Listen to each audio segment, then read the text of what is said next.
voava ainda? Não. E como é que vocês fizeram para Passa ele na natureza aqui, talvez por ele já ser acostumado. exatamente na população? Hoje, gente, atrás de mim, vocês podem observar o rio Juruento.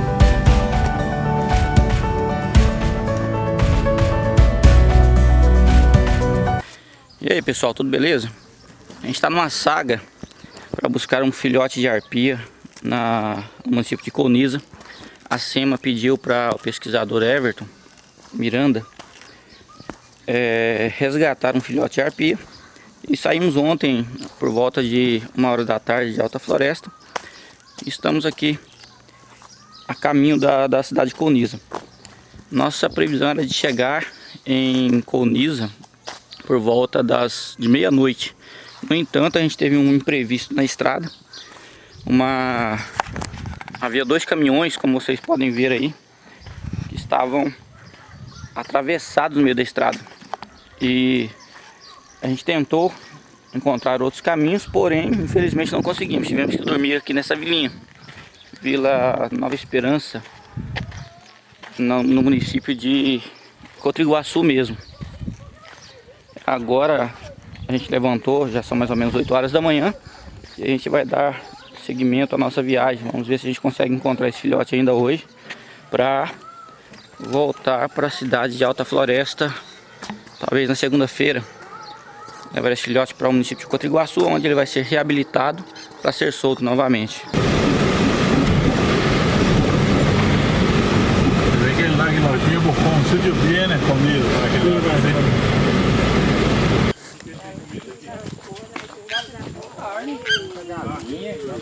Mas ninguém vai ficar sabendo o nome demais. A gente sabe.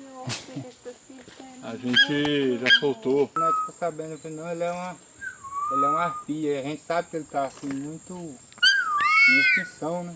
Então conta pra gente, como é que começou? Vocês estavam fazendo a derrubada? A gente estava trabalhando numa roçada, né? Que ia ser uma área derrubada. Pra fazer pasto. Alqueires, sim. Entendi. E aí, essa árvore que ele estava ia ficar no meio da derrubada. Que árvore era? Rapaz, era uma árvore grossa, talvez uma castanha. Uma castanheira, talvez. E aí, como ele ia... mesmo se a árvore fosse deixada, a fumaça o mataria, né? Sim. E ele era muito novinho e... Ele não voava ainda? Não. E como é que vocês fizeram para derrubar sem matar ele? Deu sorte que a árvore caiu sem ele morrer. Não foi de propósito, não. Vocês só derrubaram. Derrubou. Para ver se caía vivo ou não. Aí ele caiu e aí meu irmão pegou ele, né? Falou assim, agora. Que tamanho ele era, mais ou menos? Rapaz, ele era menor do que ele tá aí, mas ele não andava. Ele era tão mole ainda. Molenguinho, você soltava ele e caía. Entendi. Aí nós ia tratando com ele, passava os pedaços de carne na cara do bico dele assim, né? E ia colocando. Ia comendo, aí ele pequeno. começou a comer. Foi encorpando. E a gente, e a gente procurando sempre uma informação meio, saber se tinha realmente alguém que pudesse cuidava, assumir que pudesse auxiliar a gente, assim, porque eu sei que ele é raro e precisa estar na natureza. E com o secretário aqui, tem quanto tempo vocês conversaram a primeira vez, você lembra? Rapaz, tem poucos dias. Não tem muito tempo que a gente comunicou com ele, não. Entendi. Para quem não sabe do começo da história, a Secretaria de Meio Ambiente lá de Cuiabá contactou a gente a respeito do caso desse animal aqui, depois de uma palestra que eu fiz lá na SEMA em Cuiabá. Esse bicho vai ser levado para um cativeiro, ele vai passar por um processo de reabilitação para eventualmente ser solto na natureza. Como o pai dele comunicou a gente de maneira voluntária, né? Caso já se comunicou a SEMA de maneira voluntária, nesse caso não incorre nenhum tipo de multa ambiental, porque a pessoa, de boa vontade, né, reconhecendo o problema que foi causado pela retirada desse animal da natureza, está oferecendo ele para retornar à natureza novamente. E o que vocês estavam oferecendo para ele de alimento? Rapaz, carne de boi, carne de galinha. Que carne limpa assim, ou com osso, completinho? Muitas vezes a gente dá um pedaço de costela junto, assim, ele ia comendo. Carne de galinha. Eu tô reparando que o bico dele tá com desgaste bom, né? Eu não sei se você já ouviu falar, mas se você criar ele só com carne, o bico dele vai crescendo e depois ele não consegue se alimentar direito. Tem que ter um desgaste natural, entendeu? Então o correto é dar carne sempre com osso ou couro, assim mesmo. Nunca só a carne limpa. Com osso, Há quanto tempo vocês estão com esse animal aqui no sítio? Há uns 3, 4 meses. Entendi. Por aí. Quando nós chegou, eu falei, nós vamos achar um centro que vai cuidar desse bicho. Aí alguns pastores falaram, rapaz, vai encrencar com esse trem, moço. Como eu estava falando, quando é entrega voluntária, aí não incorre nenhuma penalidade. Não, mas nós já trouxemos ele para esse fim. Tiene como cortar aí? Vamos pegar. Uma faquita aí. Um pouquinho. Já está jogando.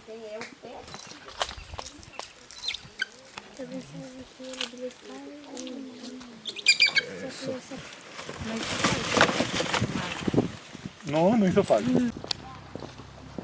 Você comentou agora há pouco com o professor Everton, com a gente, né, ali, que surgiu proposta de você vender esse animal.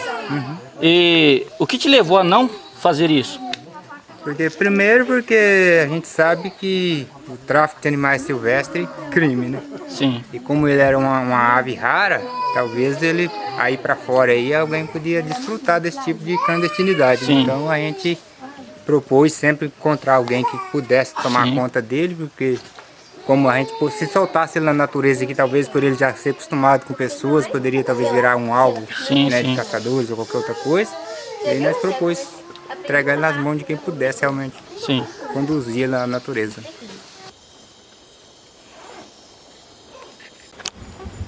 Aqui. Alta tecnologia. Déjala. No buscamos el... Bom dia, pessoal. Meu nome é Everton Miranda. A gente está aqui com um indivíduo de arpia que a gente foi buscar no dia de ontem no município de Colniza. Esse bicho ele foi parar nas mãos de uma família que está num dos assentamentos do INCRA estabelecidos aqui na região. Essa família estava trabalhando numa área de derrubada em Colniza. Essa derrubada tinha como objetivo o estabelecimento de pecuária, uma derrubada de quase 1000 hectares. E nessa área ficou uma árvore isolada onde tinha um indivíduo de arpia. Eles, com o cuidado que eles poderiam ter, derrubaram essa árvore. Por sorte, o filhote chegou vivo no chão e o senhor Ademilson estava cuidando dele lá no sítio dele. Segundo ele, no sonho de algum dia encontrar uma pessoa que pudesse dar um cuidado adequado para esse animal. A gente foi contactado pela SEMA, trouxe esse indivíduo até aqui. Ele está num recinto que a gente chama de recinto pré-soltura, né? É um recinto para fazer uma soltura branda desse animal na natureza. Esse bicho vai ficar aqui nesse recinto durante cerca de 2, 3 meses, recebendo alimento através da gente. Depois disso ele vai ser solto e vai continuar recebendo alimento, provavelmente por mais 1 ano ou 2, tá? As pessoas às vezes ficam surpresas, né? Você precisar de um período tão longo para oferecer alimento para o animal, mas isso é derivado do fato da arpia ter o ciclo reprodutivo que talvez seja o mais longo entre as aves, né? Tem 30 e 36 meses para o filhote dispersar a partir da área de vida dos seus pais. Esse animal está com 2 kg, 845 gramas, ele está um pouquinho abaixo do peso do que seria esperado para um macho da idade dele. A gente espera que ele venha ganhar peso ao longo dos próximos dias. Ele vai ser alimentado sobretudo com galinhas e animais atropelados que a gente consegue coletar aqui na região e oferecer para ele como forma de alimento. Um caso bastante interessante a respeito desse indivíduo em particular é que a família que estava cuidando dele por diversas vezes recebeu ofertas de oferecer ele como um animal traficado para outras pessoas, né? Chegaram a oferecer 3, 4 mil reais para comprar esse animal e levar ele embora. Eles sempre disseram não e estavam aguardando a possibilidade de receber alguém que pudesse tomar os cuidados adequados para retornar o animal à natureza. Felizmente a gente conseguiu estar em contato através da parceria com a SEMA. A gente trabalha aqui na região, além de fazer a reintrodução de filhotes reabilitados, né? Esse aqui é o nosso 3º indivíduo que está retornando à natureza. A gente trabalha aqui na região também com o turismo, né? Além das nossas atividades regulares de pesquisa, conservação e educação ambiental. E com relação ao turismo, ele tem uma potencialidade muito grande aqui na região para crescer. A gente trabalha com turismo focado em arpia, né? Com torres próximas aos ninhos que tem como objetivo permitir que pessoas com interesse em fotografia de fauna tenham um avistamento de qualidade desse animal e possam, com isso, voltar para suas casas na Europa, nos Estados Unidos, com uma fotografia de alta qualidade dessa espécie.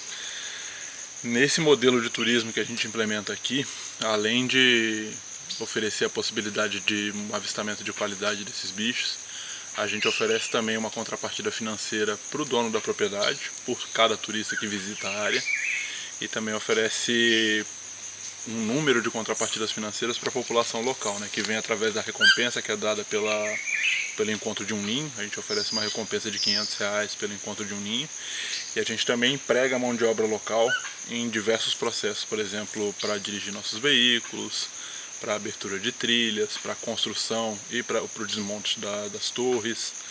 Todos esses processos são executados por pessoas daqui da região. Com isso, através do turismo, a gente consegue transformar essas áreas de reserva legal e de área de proteção permanente nas propriedades aqui do norte de Mato Grosso, em áreas que, ao invés de serem economicamente estéreis, são áreas que estão diretamente conectadas com a economia local, e assim a gente consegue oferecer uma razão concreta para a conservação dessas florestas, né? Ao invés de ficar exclusivamente no discurso, baseado numa razão às vezes um pouco etérea, um pouco excessivamente filosófica, que mora no coração de nós conservacionistas, mas não é um desejo comum das pessoas que vivem aqui nessa região, né? E com os benefícios econômicos a gente consegue colocar todo mundo conversando na mesma língua. Bom, além dos benefícios que eu já mencionei com relação ao turismo, às vezes as pessoas me perguntam se o que eu estou propondo aqui não é um sonho, né? Não é uma coisa impossível de se executar. Eu gostaria de lembrar todo mundo que aqui no nosso mesmo estado de Mato Grosso, há 15 anos atrás, não existia turismo de onça-pintada. E hoje em dia existem mais de 15 empresas que trabalham com turismo de onça-pintada lá na região sul do nosso estado, no norte do Pantanal. Essas 15 empresas empregam mais de 1.000 pessoas. O turismo de onça-pintada vale alguns milhões de dólares aqui no estado de Mato Grosso hoje. E cada onça está avaliada em 227 mil dólares, considerando só os benefícios econômicos trazidos localmente para a região. Se a gente pensar nos benefícios em escala nacional, a gente poderia facilmente chegar a valores de até $1 milhão por onça pintada. Então o que eu estou falando não é um sonho, já foi executado em outras áreas do Brasil, a gente só quer repetir esse sucesso aqui. A gente espera ter sucesso nessa empreitada. A gente faz isso, como eu já mencionei, né, tentando fazer uma divisão justa dos benefícios entre todas as pessoas que participam do processo. O proprietário recebe uma participação de R$ 80 por turista por dia que visita a sua propriedade. A população local é empregada muitas vezes como mão de obra, e quem encontra o ninho recebe uma recompensa de R$ 500. Assim todo mundo ganha ao longo do processo de implementação do turismo. Everton, voltando no caso do tráfico de animais, a gente não nota que efetivamente existe tráfico de animais aqui na região. Você poderia comentar um pouquinho sobre isso? Sim.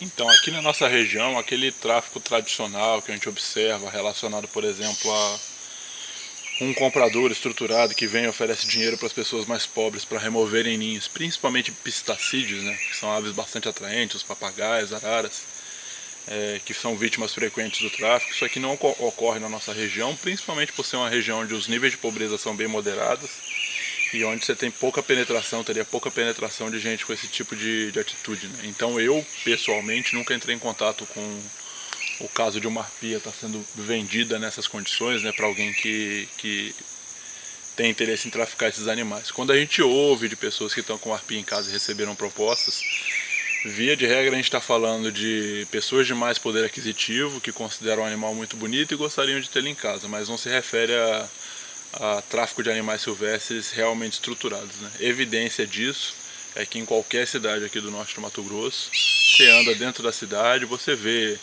os psitacídeos de maior porte o tempo inteiro, vê arara o tempo inteiro, vê papagaio o tempo inteiro, que normalmente são as primeiras vítimas do tráfico de animais silvestres. Isso não é verdade em qualquer região do estado do Mato Grosso, e muito menos em qualquer região do Brasil, mas é uma peculiaridade aqui da nossa região que a gente não costuma enfrentar esse tipo de problema, né? Isso é um bicho que chega facilmente a 30, 35 mil reais no mercado ilegal de animais silvestres, e chega a custar 60 mil reais aí um animal com nota fiscal e certificado de origem, que às vezes é o caso quando a gente está falando de um animal nascido em cativeiro, tá? Mas não é um problema usual aqui na nossa região. Você comentando aí sobre essa valorização quando ele é legal, há um caso que a gente poderia talvez citar aqui, do louro hablador, que existe lá na Argentina. Você poderia comentar um pouquinho sobre aquele caso específico? Sim.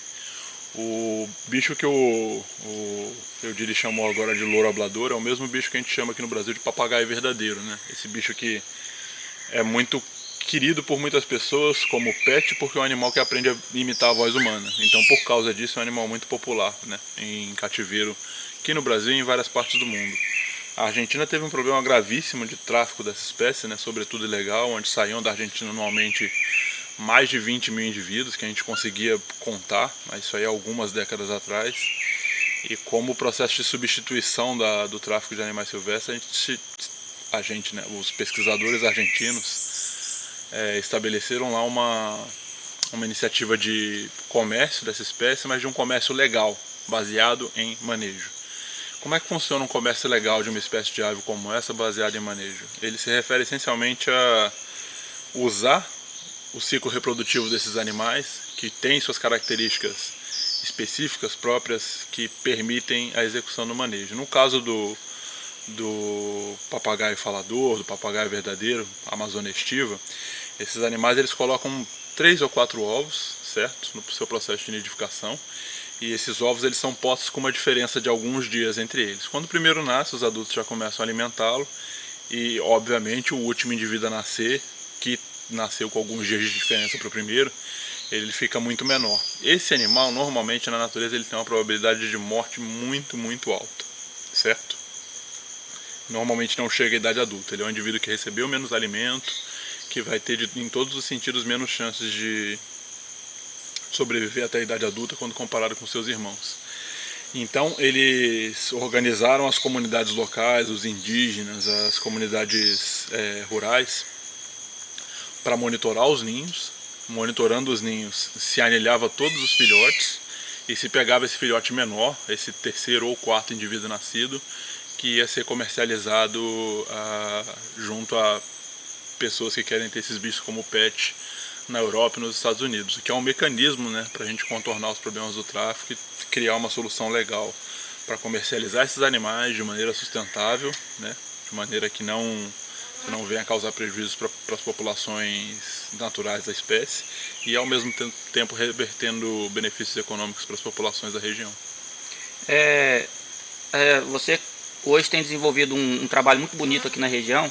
No entanto, a gente poderia talvez até mesmo inteirar aí que não é apenas você que tem desenvolvido um trabalho assim de conservação da natureza com turismo na região, pois nós já temos aí várias fazendas que já desenvolvem esse mesmo tipo de trabalho, mas com observação da fauna, né? Como por exemplo tem fazendas ali ao redor de Alta Floresta, por exemplo a gente pode citar a fazenda Nacan e também o Cristalino Lodge, que é um outro uma RPPN que já tem desenvolvido há muitos anos, talvez há mais de 20 anos, que já vem desenvolvendo turismo de observação de fauna. Hoje recebem turistas que vêm especificamente para observar aves, outros vêm para ver as belezas da Amazônia. Você poderia comentar um pouquinho também sobre essa interação que existe do turismo com a população local e como isso já tem influenciado aqui na nossa região? Então, como o Eudiri comentou, existem diversas iniciativas aqui na região que também trabalham com ecoturismo, né, em diversas vertentes, um pouco diferentes das nossas, mas todas elas bastante bem sucedidas também. Algumas delas já estão aqui na região e já funcionam muito bem há muitos anos, como é o caso do Cristalino Lodge. E essas iniciativas elas vêm a prover uma contribuição muito importante para a população local, porque, como eu falei, elas oferecem um aporte econômico concreto para a conservação da natureza. Isso muda a opinião das pessoas muito mais depressa do que qualquer palestrinha de educação ambiental. Eu sou um pouco crítico disso, porque às vezes a gente acha que você vai lá e vai conversar com as criancinhas e vai mudar o mundo. E de fato muda, mas toma 20 anos para aquela criancinha ali que você está conversando ser dona da propriedade do pai dela. Eu não sei o que vai existir de Amazônia daqui a 20 anos. Então, mudando a opinião dos adultos, através de iniciativas como a nossa, como a Fazenda Nacan, como o Cristalino Lodge e diversas outras que tem aqui na região, a gente consegue fazer esse câmbio de opinião, essa mudança de opinião diretamente na população adulta. Hoje a gente nota que tem, assim, além dessas propriedades, existem inúmeras outras que poderiam estar aderindo, por exemplo, ao turismo de observação de aves, que já tem tido um impacto positivo na nossa região. Hoje o aeroporto de Alta Floresta já recebe aí dezenas de turistas por mês a gente vê dezenas de turistas desembarcando no aeroporto, e a nossa região, a gente nota que ela é privilegiada pelo fato de a gente ter voo diariamente. Acredito que no futuro não muito distante a gente pode ter até mais de um voo, que isso pode melhorar inclusive o turismo na nossa região. Sim. A gente nota um potencial muito grande de crescimento. E eu acredito também assim que a universidade ela poderia estar atuando um pouquinho mais nesse aspecto, e o professor Everton ele tem desenvolvido esse trabalho e já tem colocado, por exemplo, na cabeça de alguns alunos que são filhos de proprietários da região, que eles podem mudar o estilo de produção da sua propriedade, tanto com o ecoturismo como também com uma agricultura e com uma pecuária mais sustentável. Pois é, eu sou professor da Unemat, né, como o Eudílio acabou de mencionar, eu sou responsável pelas disciplinas do bloco relacionado à conservação da natureza, que é a minha especialidade de carreira. E nessas condições a gente sempre discute com os alunos, frequenta cursos, visita áreas onde a gente tem outras perspectivas com relação à produção de recursos baseada não exclusivamente na pecuária, que é o principal diretor hoje do desmatamento na Amazônia, a principal razão pela qual a Amazônia é desmatada, mas baseado também em outras atividades que são menos agressivas com relação à natureza. O ecoturismo é uma delas, né? A gente pode citar diversas outras. A gente esteve discutindo aí recentemente o sistema silvopastoril junto a um curso que a Embrapa promoveu aqui no Nortão pra gente. E a gente queria ver esse tipo de iniciativa se expandindo aqui na região e espera conseguir concretizar isso aí ao longo dos próximos anos. Aqui em volta da gente mesmo, vocês estão vendo um desses casos. A gente está aqui no nosso entorno, é uma área de plantio florestal executado com o objetivo de venda de crédito de carbono. Isso é uma propriedade de uma companhia francesa, né, chamada ONF, vamos dizer assim, é o IBAMA da França, né? E eles têm aqui no Brasil uma propriedade onde eles fizeram um grande reflorestamento para venda de crédito de carbono. Isso é uma alternativa que existe aqui na nossa região com relação à produção de recursos através da conservação da natureza, certo? E a gente tem diversas outras possibilidades. A gente tem também na nossa região o turismo de pesca, a gente tem também o ecoturismo e assim por diante.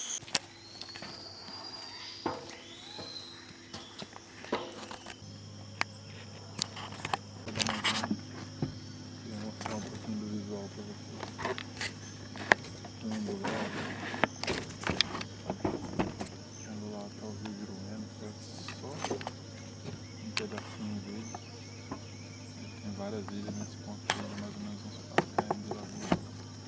Aqui tem meu colega Eudílio, muito conhecido como Chico Grande. Ex-aluno meu aqui no Mato Grosso. Valeu, até mais.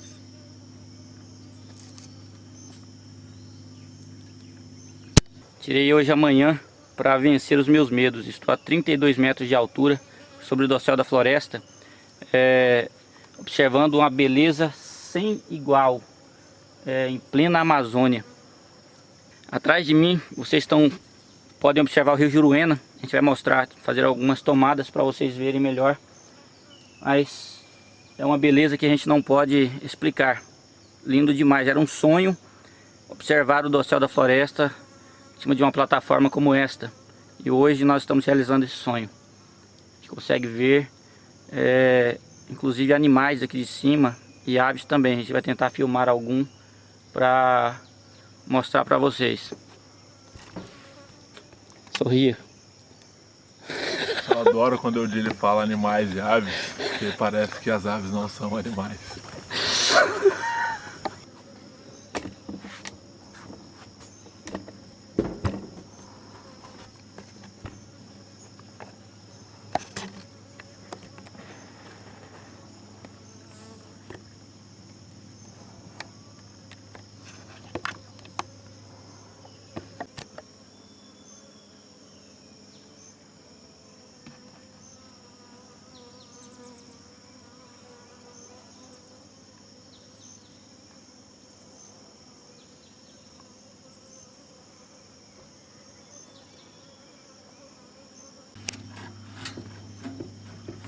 Ótimo já.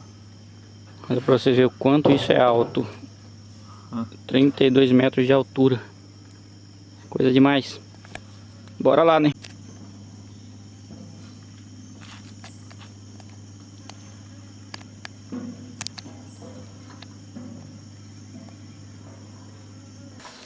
Pessoal, descer dessa torre dá muito medo.